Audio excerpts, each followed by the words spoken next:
Welcome to MyMyHouse Book Club, where we will talk about a different book or series every time and hopefully get encouraged to keep on reading. My name is Maya, and today we will take a look at Lord of the Rings. Shall we peek into MyMyHouse?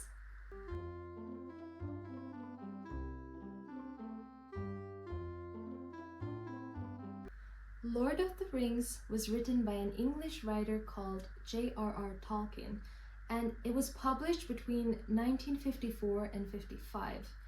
Now, originally it was meant to be one book, but it was published in 3 books. And I read in Finnish, and all 3 books are in here, and it was 893 pages. And with the add-ons, it was even longer, 981 pages. And also, the print is really small, so it was quite a long read. This is a classic book. It belongs in the category of high fantasy. And when it was first published, it received mixed reviews, although it was successful.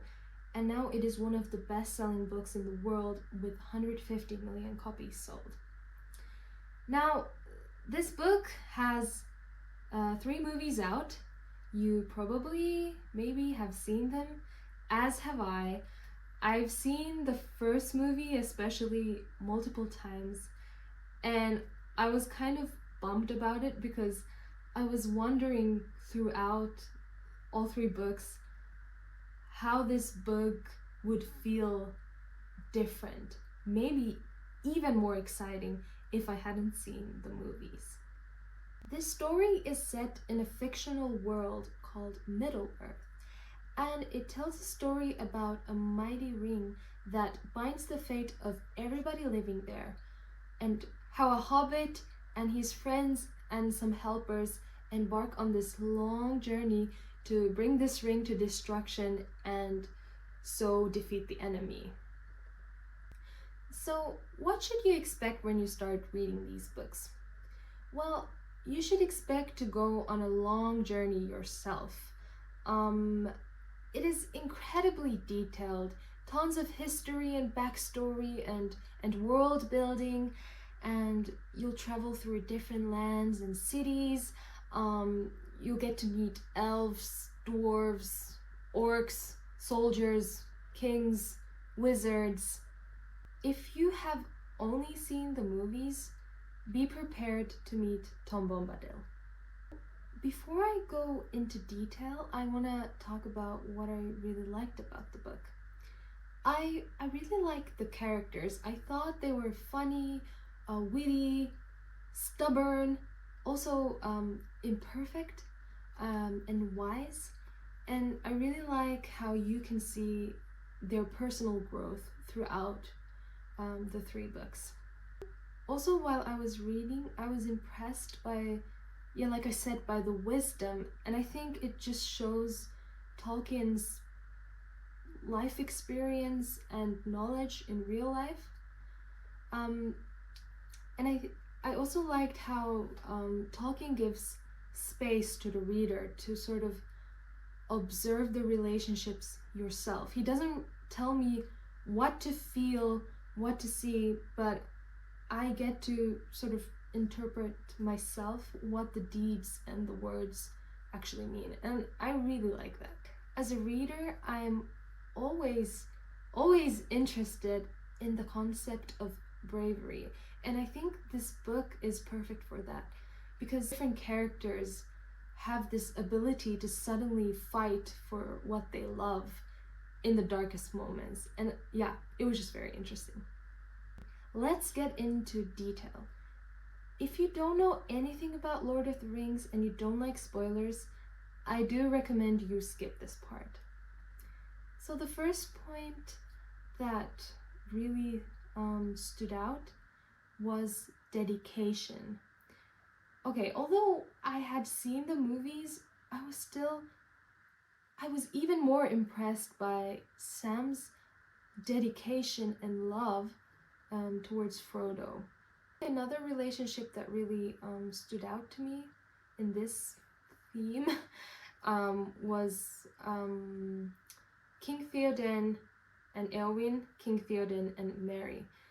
And I think during the battle where Merry and Eowyn defeat the Nazgul, the Witch King, it was incredible. I could feel the loyalty and love towards their king and the desperation. And I just think it was an incredible moment in the book. So the second point, I want to go back to Sam and Frodo. This moment I thought was incredibly well written, and it is towards the end of the second book. It is a moment where the Witch King, Nazgul, leaves the gates of Minas Morgul with the army, and they pass Frodo, Sam, and Gollum. And when they pass Frodo, he's filled with complete despair, weakness, and hopelessness. And as he lays on the ground, he starts crying. In the midst of this complete darkness, there's a light. And that light is the voice of Sam calling Frodo. And as a reader, this was like a breath of fresh air, like when I read this. And this voice of Sam takes Frodo back to the Shire. And I realized throughout all three books, whenever there was darkness, Tolkien always put some kind of hope. It could be a ray of sunlight or a bird or something like that, but hope was always present in the dark moments. The final point is about Gollum. Now, I'm gonna need my notes for this. There were at least a couple times where somebody wanted to kill Gollum. And every time he was shown mercy. And I think without this mercy, the story would have had a completely different ending. There was a moment where Gollum was leading Sam and Frodo into a trap. And before this, Sam and Frodo were sleeping, taking a rest. And a strange look comes over Gollum's face as he looks at Frodo. And it reads like that Gollum sort of reaches towards Frodo. And I thought, oh my goodness, he's gonna try to steal the ring. But instead, he touches Frodo's knee with almost a caress. And I realized, and I was surprised by this moment because I thought it was a lustful moment towards the ring. But for Gollum, this was actually a moment where he heard a call from the past. And it was a moment where he desired to go back to the life that he had before the ring had destroyed him. And I think this moment creates in a reader this feeling of mercy towards Gollum. And I find it interesting how Gollum's life was condemned, almost destined to end by committing a sin because he was so tied to this ring. But then if I think about the mercy aspect in this book, mercy was always chosen by free will. And I think without the combination of these two things, the ring would probably not have been destroyed. Okay, let's talk about what was challenging about this book or what I didn't really like. I think the most challenging part of these books were the incredible details, the world building, the scenery, and also like sort of history lessons of characters that I still hadn't gotten to know too well yet. I think that was hard.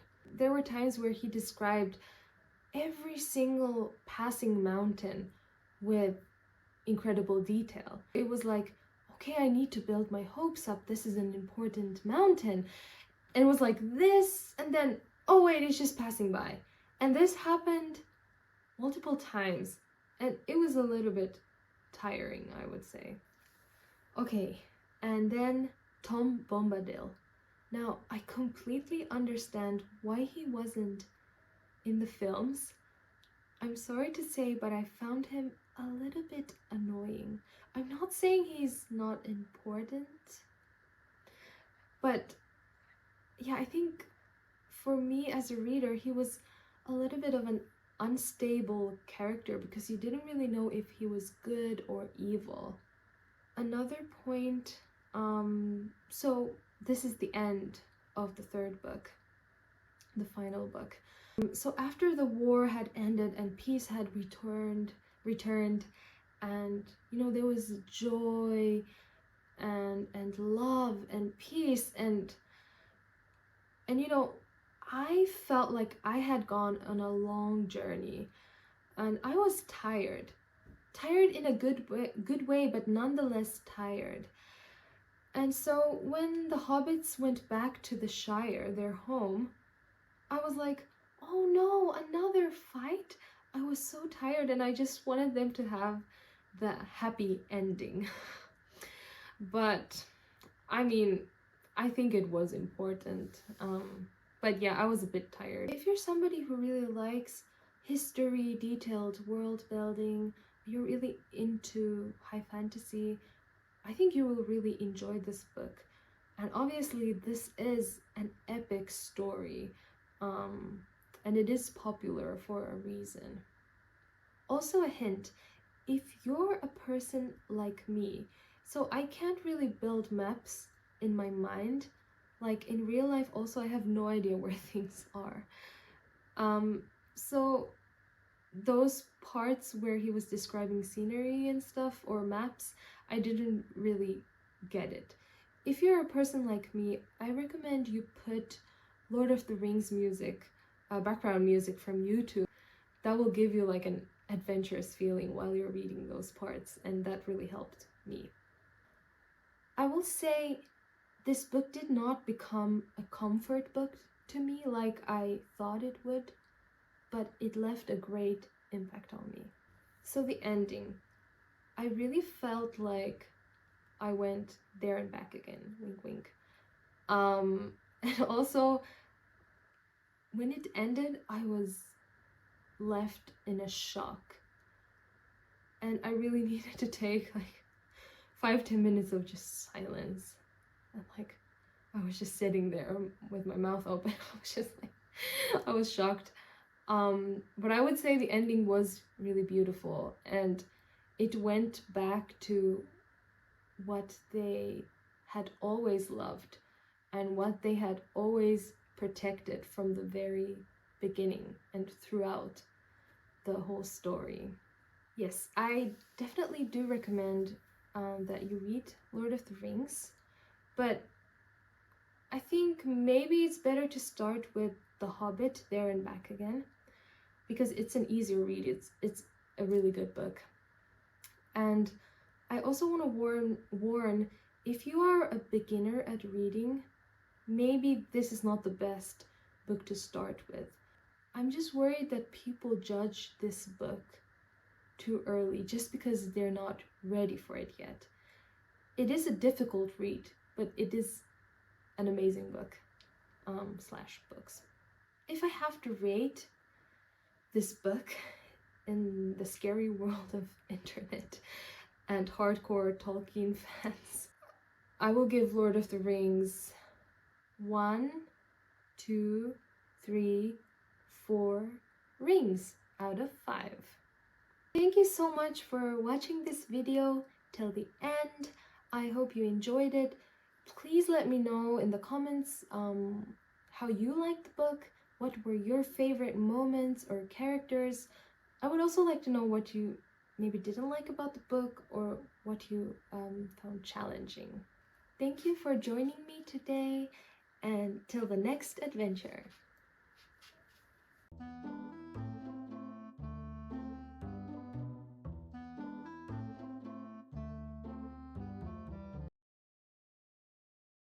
Okay, let's see. Blah, blah, blah, blah, blah. Okay. I think he himself pronounced his name Tolkien. Like the German pronunciation. Really? Yeah. Okay, I can do it. I just need to, sorry. Are you sure you want Lord of the Rings. Okay. So